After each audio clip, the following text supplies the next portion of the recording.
एक बार की बात है, एक हरे भरे और जीवंत जंगल में रेनाड नाम की एक चालाक लोमड़ी रहती थी। रेनाड अपनी बुद्धिमत्ता और त्वरित बुद्धि के लिए दूर दूर तक जाने जाते थे। वह जंगल के किसी भी अन्य प्राणी की तुलना में अधिक चतुर था और उसकी प्रतिष्ठा अक्सर उससे पहले होती थी। एक धूप भरी सुबह रेनाड अपनी आंखों में चमक के साथ उठा। उसके पास एक योजना थी, एक ऐसी योजना जो अन्य जानवरों को उसकी चालाकी से आश्चर्यचकित कर देगी।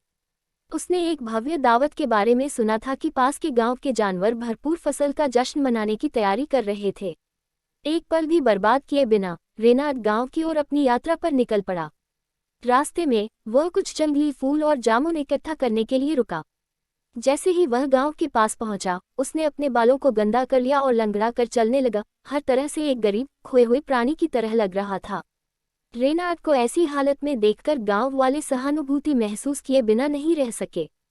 वे उसके चारों ओर इकट्ठे हो गए और उसे भोजन, पानी और आश्रय देने लगे। रेनाड ने अपनी भूमिका बखूबी निभाई। उन्होंने धीमी आवाज में उन्हें धन्यवाद दिया और उन्हें नए घर की अपनी बेताब खोज के बारे में बताया। दयनीय लोमड़ी की बात तेजी से पूरे गांव में फैल गई। दयालु लोहार श्रीमती एग्नेस ने उसे अपने खलिहान में एक गर्म कोना देने की पेशकश की। रेनाड ने अपनी धूर्त मुस्कान छिपाते हुए विनम्रतापूर्वक स्वीकार कर लिया। जैसे जैसे दिन बीतते गए, रेनाड एक आभारी और जरूरतमंद प्राणी की भूमिका निभाता रहा। वह कहानियों और पहेलियों से बच्चों का मनोरंजन करते और उनका दिल जीत लेते।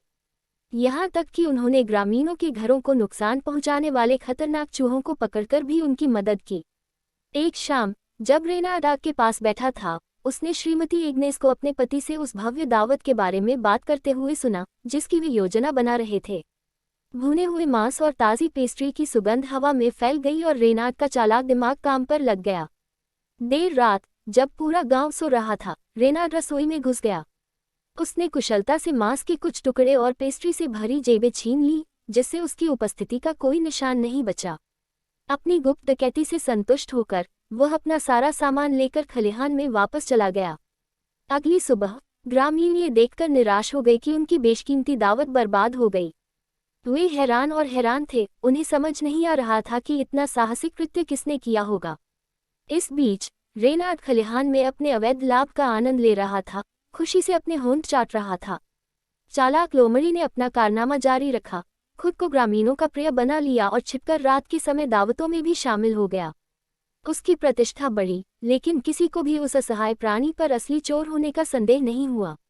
एक दुर्भाग्यपूर्ण रात, जब रेनाड एक और डकैती की तैयारी कर रहा था, उसने दो गपशप करने वाली गिलहरियों को उस चतुर लोमड़ी के बारे में बातें करते हुए सुना, जिसने ग्रामीणों को चकमा दे दिया था। रेनाड खुद को हंसने से नहीं रोक सका। उनकी योजना पूरी तरह से काम कर गई थी। शरारतों से भरे दिल और पेस्ट्री से भरी जेबों के साथ रेनाड रहस्यमय तरीके से गांव से गायब हो गया, जैसे वह आया था। चालाक लोमड़ी की कहानी पीढ़ियों से चली आ रही एक प्रिय कहानी बन गई, जो धोखे और चालाकी के स्वामी रेनाड की चतुर बुद्धि का प्रमाण है।